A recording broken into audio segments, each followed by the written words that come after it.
Hello everyone, कैसे हैं आप सब। मेरा नाम वैभव कौशिक है और आज हम बात करेंगे उस टॉपिक के बारे में जो कि हमारे न्यूज़ में आया। और वो न्यूज़ क्या थी? वो न्यूज़ थी टेथिस सागर से जुड़ी हुई। और टेथिस सागर से कैसे जुड़ी हुई है?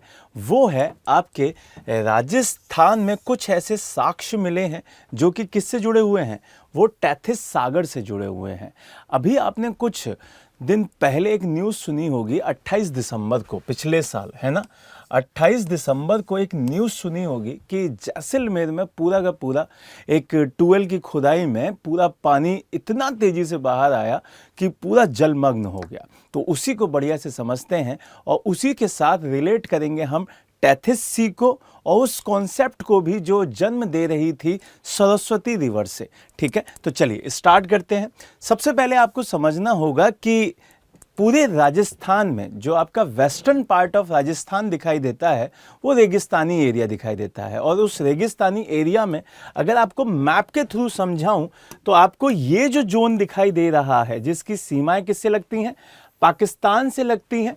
ये एरिया प्रॉपर हमारा क्या है? ये एरिया प्रॉपर हमारा थार डेजर्ट का है, रेगिस्तानी एरिया है। इस रेगिस्तानी एरिया में एक जगह पड़ती है जैसलमेर। ठीक है, जैसलमेर। और जैसलमेर में एक तहसील पड़ती है मोहनगढ़। तो मोहनगढ़ में क्या हो रहा था? एक पंप लाइन खोदी जा रही थी, एक ट्यूबवेल के लिए पंप किया जा रहा था। तो वहां पर पूरा का पूरा पानी का सैलाब इस तरीके से बाहर आया। आपने बहुत सारी फोटोज भी देखी होंगी, ये जो फोटोज वगैरह हैं आपने देखी होंगी कि पानी बहुत तेजी से ऊपर की तरफ आया। तो लोगों ने कहा कि ये क्या है? ये सरस्वती रिवर है। क्या है ये सरस्वती रिवर है। क्यों? क्योंकि आपको अभी थोड़ी देर बाद मैं एक स्लाइड और दिखाऊंगा जिसमें आपको पता चलेगा कि सरस्वती रिवर 5000 साल पहले, कितने साल पहले? 5000 साल पहले इसी एरिया से फ्लो करती थी। तो लोगों को लगा कि यहाँ पर भाई सरस्वती के कुछ साक्ष्य फिर से सामने आने लगे हैं। क्यों? क्योंकि यही से मतलब फ्लो करती थी वो। तो लोगों को यहाँ पे ये फील होने लगा। बट आपको पता है कि अगर रिवर की बात की जाए तो रिवर के कुछ कैरेक्टरिस्टिक्स होते हैं, जैसा कि आपको इस एरिया में समझ भी आ रहा होगा कि ये सरस्वती रिवर है और ये किसके बीच में बहती है? इंडस और हमारे गंगा ड्रेनेज सिस्टम के। तो यहां पर मैं आपको बताना चाह रहा हूं कि रिवर के कुछ कैरेक्टरिस्टिक्स होते हैं। और वो कैरेक्टरिस्टिक्स क्या है? एक तो उसका पानी मीठा होता है। कैसा होता है भाई? मीठा पानी होता है। लेकिन जो ये पानी निकला वो खारा पानी था। कैसा पानी था भाई? खारा पानी था। तो जब ये खारा पानी है इसका मतलब ये रिवर का पानी नहीं है। और जब रिवर का पानी नहीं है तो फिर ये किस चीज का पानी होगा?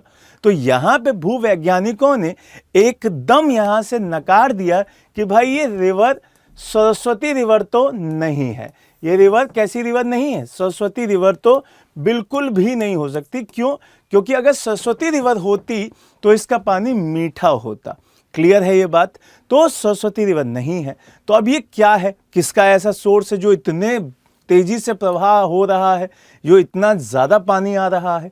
तो फिर और ज्यादा उसकी पड़ताल की गई तो यहां से ये पता चला कि जब इस पूरे एरिया के पानी को देखा गया तो ये पानी कुछ खारा था।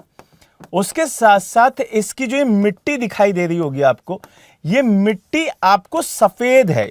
कैसी मिट्टी है ये? सफेद है। तो आप ये दोनों जब पॉइंट्स को मिला लोगे तो आपको क्या मिलेगा? आपको मिलेगा कि ये दोनों कैरेक्टरिस्टिक्स समुद्र के साथ रिलेट करती हैं, क्योंकि समुद्र का पानी खारा भी होता है, साल्टी होता है, और वहां की जो मिट्टी होती है वो वाइट भी होती है, वाइट होती है। क्लियर है ये चीज? तो ये चीज आपको समझ में आएगी। तो अब ये सागर कौन सा है? ये सागर है टेथिस सी। कौन सा है भाई? टेथिस महासागर भी बोलते हैं इसे, टेथिस महासागर या टेथिस सागर। अब टेथिस सागर की अगर बात की जाए तो इसका टाइम पीरियड 60 करोड़ साल पहले का है। कितना है? 60 करोड़ साल पहले का टाइम पीरियड है। और यहां पर 60 करोड़ साल पहले की जब टेथिस सागर की बात की जाती है तो ये बहुत इंपॉर्टेंट हो जाता है कि आपको इसके बारे में भी समझ लेना चाहिए। क्यों? क्योंकि भारत में टेथिस महासागर का बहुत ज़्यादा बड़ा योगदान है, उसकी चीज़ों में, इसके पूरी ज्योग्राफी में इसका बहुत बड़ा योगदान है। तो इसको भी समझ लेते हैं। आपको ये चीज़ समझ में यहाँ इस मैप से आ रही होगी कि एक टेथिस सी है जिसके आपके साउथ में इंडिया और ऊपर यूरेशिया दिखाई दे रहा है। तो यूरेशिया जो एकदम पूर्वोत्तर में आपको दिखाई दे रहा होगा गोंडवाना लैंड। कौन सा? गोंडवाना लैंड। तो उन्हीं दोनों के आपस में मिलने से इस टेथिस सी को ऊपर उठ गया और इस टेथिस सी के अवसादों से, किससे? अवसादों से किसका निर्माण हुआ भाई? इससे दो माउंटेन्स का निर्माण हुआ। एक माउंटेन है हमारा हिमालय और एक माउंटेन है आपका आल्प्स। क्लियर है? आल्प्स कहाँ पे है? आल्प्स आपका यूरोप में है और हिमालय आपका एशिया में है। तो ये टेथिस सी के अवसादों से ही हुआ है और ये कितने साल पुराना है?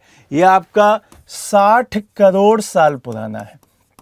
क्लियर है ये चीज? तो ये चीज आपको यहां से समझ में आ रही होगी। तो इसकी स्टडी करने के लिए ONGC को बुला लिया गया है। ONGC, और ONGC क्या है? एक संस्था है, भारत में काम करती है, उसको बुला लिया गया है। वो अब स्टडी करेगी, इस मिट्टी की स्टडी करेगी, इस पानी की स्टडी करेगी और वहाँ बहुत सारी गैसेस निकल रही हैं, तो उस गैसेस की भी स्टडी करेगी। क्लियर है ये चीज़?